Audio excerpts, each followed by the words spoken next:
नमस्कार।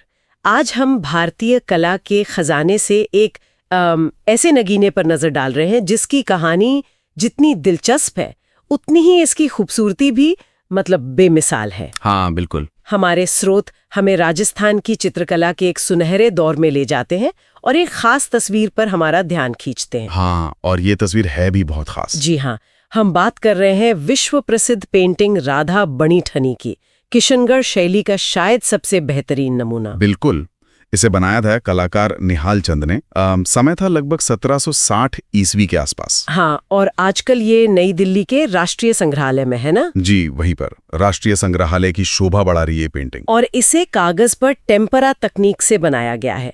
मतलब वो रंगों को किसी बाइंडर जैसे अंडे की जर्दी वगैरह के साथ मिलाकर इस्तेमाल करते थे। हाँ बिल्कुल, उससे एक खास चमक और क्या कहते हैं टिकाऊपन आता है। हाँ, रंगों में। अच्छा, तो आज हमारा मकसद ये है कि इस अद्भुत कलाकृति के पीछे की कहानी, इसकी कलात्मक बारीकियों और इसके जो सांस्कृतिक मायने हैं उन्हें थोड़ा समझें। बिल्कुल, और ये समझना भी जरूरी है कि राजस्थानी चित्रकला का जो पूरा कैनवस है उसमें किशनगढ़ शैली की एक बहुत ही अलग और नफीस जगह है। अच्छा, कैसे?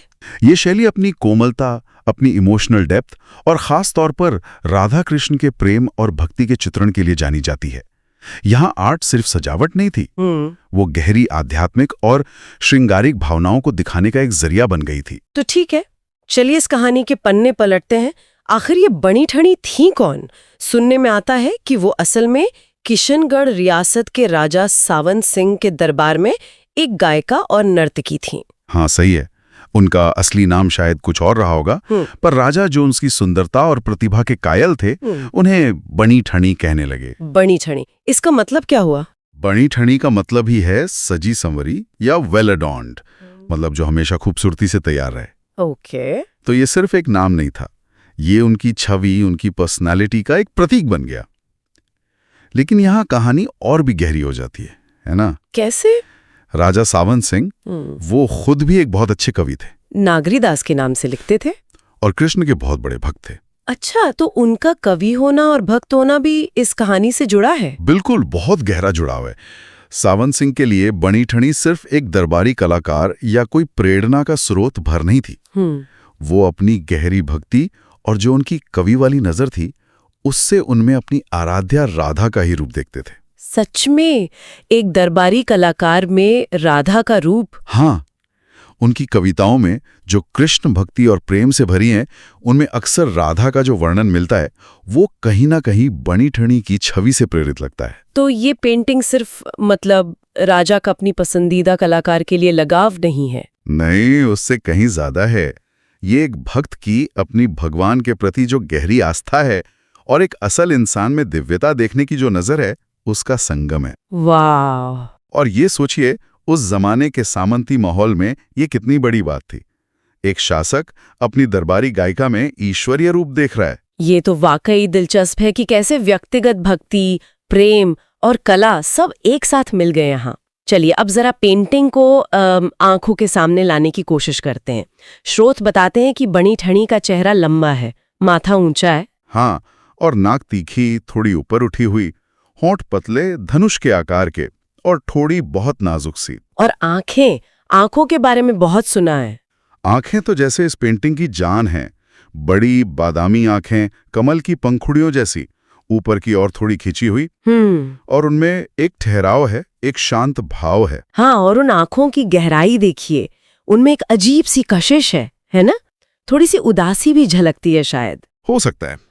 उनके काले घने लहराते बाल बड़े सलीके से संवारे हुए हैं जो उनकी गर्दन पर गिर रहे हैं। और उन्होंने हाथ में कुछ पकड़ा हुआ है? हाँ, दाहिने हाथ की पतली खूबसूरत उंगलियों से उन्होंने एक बहुत महीन पारदर्शी ओढ़नी का किनारा पकड़ा हुआ है जिस पर सुनहरे बूटे भी बने हैं। बहुत बारीक काम। और बायां हाथ? बाएं हाथ में उन्होंने बड़ी नजाकत से कमल की 2 अधखिली कलियां पकड़ी हुई हैं, एक गुलाबी और एक सफेद। अच्छा, गुलाबी और सफेद। हाँ, और उनकी पोशाक, उनके गहने वो भी बहुत ध्यान से बनाए गए हैं। गले में सफेद मोतियों का हार है, कानों में सुंदर झुमके, माथे पर बिंदियां और बोरला। ये सब उनके शाही रुतबे और उनके सजीलेपन को दिखाते हैं। इन सब चीजों के पीछे जरूर गहरे मतलब होंगे। ये कमल की कलियां, ये पारदर्शी ओढ़नी, इनका क्या मतलब हो सकता है? बिल्कुल मायने तो हैं। देखिए, कमल तो भारतीय संस्कृति में पवित्रता, सुंदरता और दिव्यता का प्रतीक है ही। हाँ, ये तो है। अब ये दो कलियां, एक गुलाबी और एक सफेद, शायद ये जिंदगी के दो पहलू हों, प्रेम और पवित्रता, या हो सकता है राधा और कृष्ण के दो अलग अलग भाव हों। ये भी हो सकता है।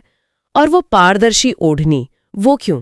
पारदर्शी ओढ़नी, ये दिलचस्प है। ये देखिए, ढकती भी है और दिखाती भी है। हाँ, तो ये शालीनता, एक रहस्य और साथ ही एक हल्का सा आकर्षण, जिसे अलूल कहते हैं, उसका प्रतीक हो सकती है। या शायद ये दुनिया और दिव्यता के बीच का जो महीन पर्दा है, उसका इशारा हो। और उनकी वेशभूषा, कपड़े और गहने, क्या वो सिर्फ सजावट हैं या कुछ और भी बताते हैं? नहीं, सिर्फ सजावट नहीं है। वो उस समय की राजपूताना संस्कृति, वहां का वैभव, वहां का शिष्टाचार, ये सब दिखाते हैं। अच्छा। गले में वो जो सफेद मोतियों का हार है, वो सिर्फ सुंदरता नहीं बढ़ाता, बल्कि सात्विकता और कुलीनता का भी प्रतीक है।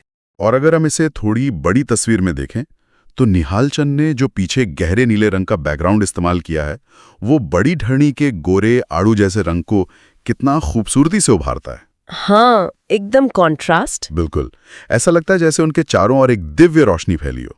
तो ये सिर्फ एक पोर्ट्रेट नहीं रह जाता। सही। ये राधा के उस शाश्वत, उस आइडियलाइज रूप की कल्पना है जिसे किशनगढ़ शैली ने साकार किया।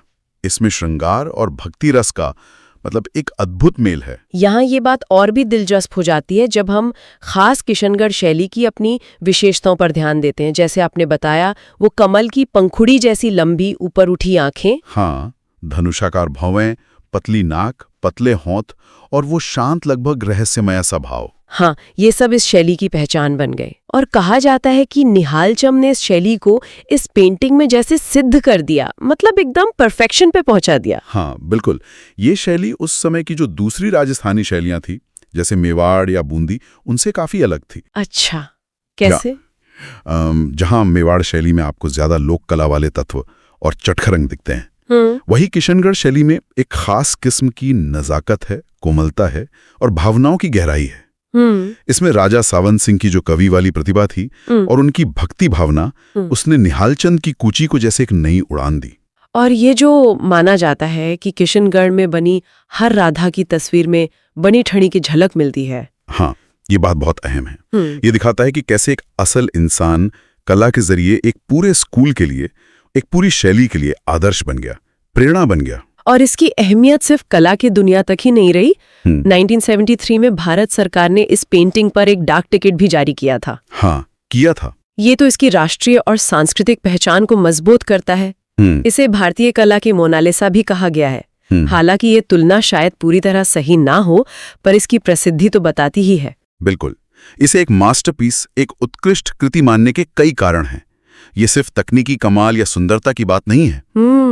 ये कला यानी निहाल चंद की चित्रकारी, कविता यानी नागरी दास की कविता, और भक्ति यानी सावंत सिंह की राधा के प्रति भक्ति, इन सब का एक अद्भुत संगम है। सही कहा। ये पेंटिंग किशनगढ़ शैली का जो सार है, उसकी वो अलौकिक सुंदरता, उसकी गहरी आध्यात्मिकता और उसकी जो भावनात्मक गूंज है, उसे पूरी तरह से अपने में समेटे हुए है। ये उस दौर की सांस्कृतिक और धार्मिक भावनाओं का आईना है, जहां प्रेम और भक्ति जैसे एक दूसरे में घुल-मिल जाते थे। इस सुंदरता और इन गहरे भावों को देखते हुए हमारे स्रोत कुछ दिलचस्प मानवीय मूल्यों या सीखों की ओर भी इशारा करते हैं, जो शायद इस पेंटिंग और इसकी कहानी से हम निकाल सकते हैं। एक विचार ये है कि आत्मविश्वास के लिए खुद को अच्छी तरह से तैयार रखना, संवार कर रखना जरूरी है, जैसा कि बनी ठणी नाम ही बताता है। हाँ, स्रोत इस बात पे जोर देते हैं। देखिए, इसे सतही तौर पर न देखकर शायद इसे आत्मसम्मान और अपनी प्रस्तुति के महत्व से जोड़ा जा सकता है। मतलब? बनी ठणी का मतलब ही है सजी संवरी, और पेंटिंग में उनका जो सलोना रूप है, उनकी वेशभूषा, उनके गहने, ये सब मिलकर एक गरिमा वाली और आकर्षक छवि बनाते हैं। हाँ, ये दिखाता है कि कैसे आपकी बाहरी प्रस्तुति, आपका बाहरी रूप, आपके अंदर के आत्मविश्वास और आपकी स्थिति को दिखा सकता है, खासकर उस दरबारी संस्कृति में। और दूसरा विचार अवसर और पेशे के अनुसार सही पहनावा चुनने से जुड़ा है, जो सम्मान और आत्म अभिव्यक्ति दोनों को दिखाता है। क्या ये सीख भी इस पेंटिंग से ली जा सकती? स्रोत के हिसाब से तो हाँ। बड़ी ठणी की जो राजसी पोशाक है, उनके गहने हैं, वो उनके पद और उस माहौल के हिसाब से हैं जिसमें वो चित्रित हैं। ये एक तरह से अप्रोप्रिएटनेस या औचित्य का बोध कराता है। अच्छा। लेकिन इसे सिर्फ ड्रेस कोड तक ही सोचना शायद इसकी गहराई को कम करना होगा। हम इसे ऐसे भी देख सकते हैं कि कलाकृति में उनका जो चित्रण है वो उनके दोहरे अस्तित्व, एक कुशल कलाकार और राधा के दिव्य प्रतीक दोनों के लिए सम्मानजनक है।